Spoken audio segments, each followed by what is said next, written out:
Thank you, Chairman Durbin.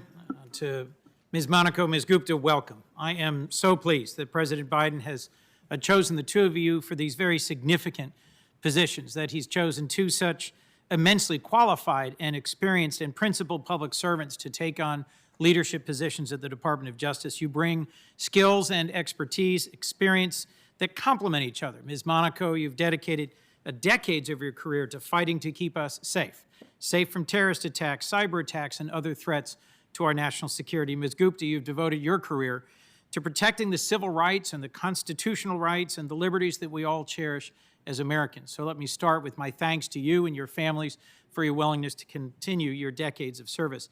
You're also both bridge builders. You have earned respect from across the legal profession and from a wide array of stakeholders, including law enforcement groups, civil rights advocates, and former government officials from both parties. So I was somewhat surprised to hear you, Ms. Gupta, excoriated as, and I think I quote, an extreme and intolerant radical activist in a recent exchange in this committee.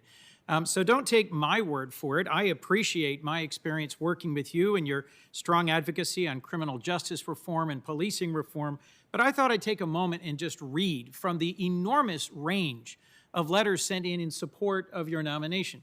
From Grover Norquist, leader of the Americans for Tax Reform, a lifelong Reagan Republican, no centrist here. He wrote, I've come to know and respect Ms. Gupta through our common work on criminal justice issues.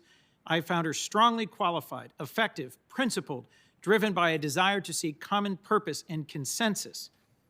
Later, at every step, Ms. Gupta was an honest broker, someone with an ability to understand, appreciate different perspectives, someone who sought consensus. He urges your quick confirmation. An organization, Koch Industries, known for its partisan engagement, not in support of Democrats. Their general counsel, Mark Holden, very active in criminal justice reform, wrote in strong support of your nomination. He says, I respected and admired how Ms. Gupta was not ideologically driven, but principled and solutions-oriented. Ms. Gupta, he writes later, is a principled leader who seeks to find common ground and will work with anyone committed to making the system better and more effective. I urge the Senate Judiciary Committee to proceed promptly to confirm her. Those don't strike me as the sort of letters that would be received by an intolerant, radical activist. Instead, I've seen in your work the profile of someone who is pragmatic, principled, a relationship builder in search of solutions. But again, don't take my word for it. In the very charged and difficult area of law enforcement and community relations, of criminal justice reform, the leadership of the National Sheriff's Association, which strongly supports your nomination, Ms. Gupta has an open mind and a strong desire to understand the viewpoint of each stakeholder. She's able to find common ground with law enforcement, specifically on our shared goal of supporting safe communities and halting criminal activities. We urge the Senate to swiftly confirm her. The National Fraternal Order of Police wrote an encouraging and supportive letter. She always worked with us to find common ground, even when that seemed impossible. Her open and candid approach has created a working relationship grounded in mutual respect and understanding. If confirmed, she will continue her practice of working with us to find solutions. And on the specific issues raised, the IACP wrote a letter saying you'd clearly demonstrated a deep understanding of and continued support for the policing profession. 53 current and former police chiefs or sheriffs. You've demonstrated a seriousness and willingness to understand the challenges and even dangers facing police officers. And to the specific question mischaracterized about whether you spoke in support of defunding the police, the Major City Chiefs Association and the Major County Sheriffs of America both wrote in specifically saying, you've made it clear you neither support defunding the police nor believe doing so will bring about the change our communities are calling for, the Major City Chiefs. During our meetings, the sheriffs wrote, Ms. Gupta emphasized she does not support efforts to defund the police, but rather a desire to provide resources to improve the criminal justice system. A remarkable breadth of support and encouragement, reflecting a decades-long career of building bridges, of listening to people from other backgrounds and perspectives, and making real progress. So frankly, the fact that there's a multi-million-dollar campaign on social media and television to mischaracterize you as somehow anti-religion or somehow anti-police or somehow committed to decriminalizing all drugs or somehow committed to defunding our law enforcement strikes me as clearly in conflict with the evidence presented by those who know you, who've worked with you, and who support you.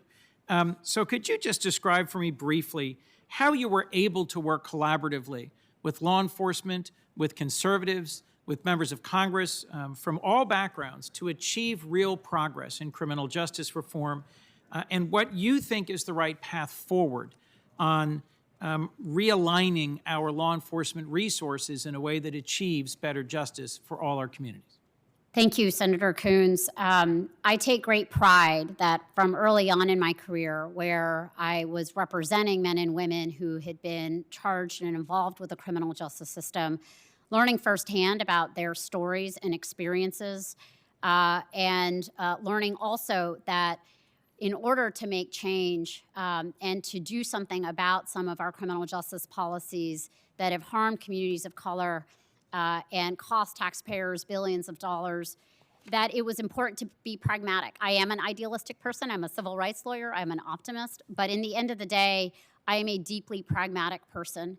I see the humanity in everyone. And I was very eager when I started to meet with conservative leaders that may have been animated to come to the table for different reasons, but where we had strong alignment about the problems of government overreach, of the problems in communities around misspent dollars, and the devastation that had been wrought in some communities by policies of mass incarceration, to work with these leaders and a diverse set of leaders. When I was at the Justice Department, I remember after the Justice Department had released the Ferguson report documenting how fines and fees were being used to target African Americans in Ferguson, Missouri, I had lunch with Grover Norquist, and we were talking about this and remarking about how in so many ways the kind of scourge of the criminalization of poverty right now feels like a taxation on the poor. And when I had the opportunity, when President Obama held a session at the White House on this problem of fines and fees and the criminalization of poverty, I thought, why not invite Mr. Norquist to come speak? He wouldn't be expected in this room, but he spoke very eloquently and powerfully about these issues. I have worked in the middle of difficult crises with police union leaders, with law enforcement chiefs, with mayors, that are struggling with communities and communities of color that are hurt because of violence on these very tricky issues. And to me, honestly, Senator, one of the greatest honors that I would look forward to if I was able to return to the Justice Department would to double and triple down on these relationships and on this work. I think our country continues to be embattled on these issues, and it would be that ethos that I would bring, and I would want to ensure that law enforcement has the resources it needs to do what it needs to do to have the trust of the communities they serve. Thank you very much, Ms. Gupta. If I might, Mr. Chairman, just one last question. Ms. Monaco, we spoke earlier about China's aggressive and long-lasting campaign of theft of intellectual property from American companies, and now its attempts to dominate the global stage in terms of IP. To win the competition for emerging technologies like quantum computing, AI, and 5G. Their attempts to take over the World Intellectual Property Organization or to dominate standard-setting bodies.